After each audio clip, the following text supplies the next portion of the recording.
Бажаю здоров'я, шановні українці. Провів сьогодні ставку. Доповідали генерали Сирський, Тарнавський, главком, керівник ГУР, представники уряду. Постійно і дуже уважно аналізуємо перебіг бойових дій, найгарячіші та всі потенційно небезпечні напрямки. Передова, пріоритет номер 1. Активно готуємо і нові бригади та підрозділи, які ще проявлять себе на фронті.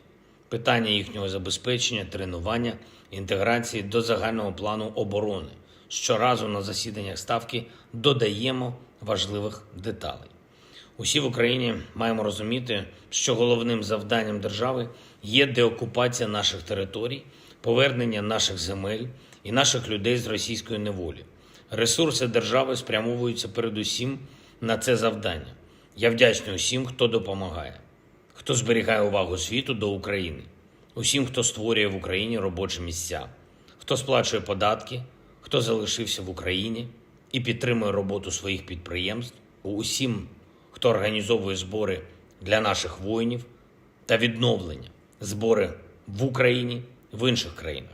Зараз так само, як і минулого року, усім нам треба зберігати єдність, мобілізованість та повну концентрацію на обороні.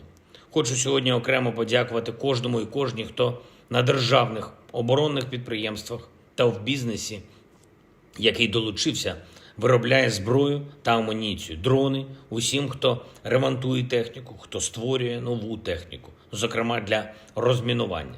Дякую вам за те, що попри все Україна нарощує наш оборонний виробничий потенціал. Сьогодні на ставці ми, як завжди, предметно розглянули ракетну програму, питання щодо боєприпасів. Увесь день максимальна увага, комунікації у форматі «Рамштайн», сьогодні засідання. Я дякую тим партнерам, чия рішучість цілком відповідає реальній ситуації і потребам на полі бою. Очікую доповідь міністра оборони за результатами «Рамштайну». Говорив з президенткою Європейського банку реконструкції та розвитку. Вона була з візитом у Києві. Ключове – це реальна економічна взаємодія ЄБРР з Україною. Залученість банку до відновлення і розвитку нашої країни. Кожна інвестиція зараз, кожне збережене чи створене робоче місце в Україні, кожен реалізований економічний проєкт – це теж захист. А коли йдеться про захист, критично важливою є швидкість.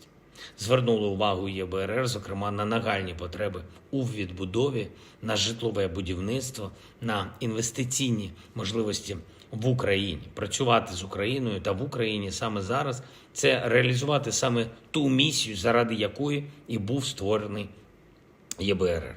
Провів сьогодні і спеціальну нараду щодо тих заходів, передусім міжнародних, які мають відбутись найближчими тижнями і місяцями.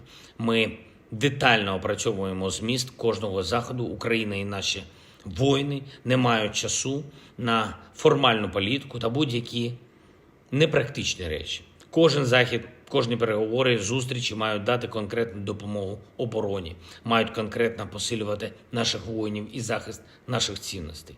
Зброя і снаряди для наших воїнів, стійкість для нашої економіки, реальна підготовленість до будь-яких сценаріїв – все це абсолютно предметно. Так було і так буде.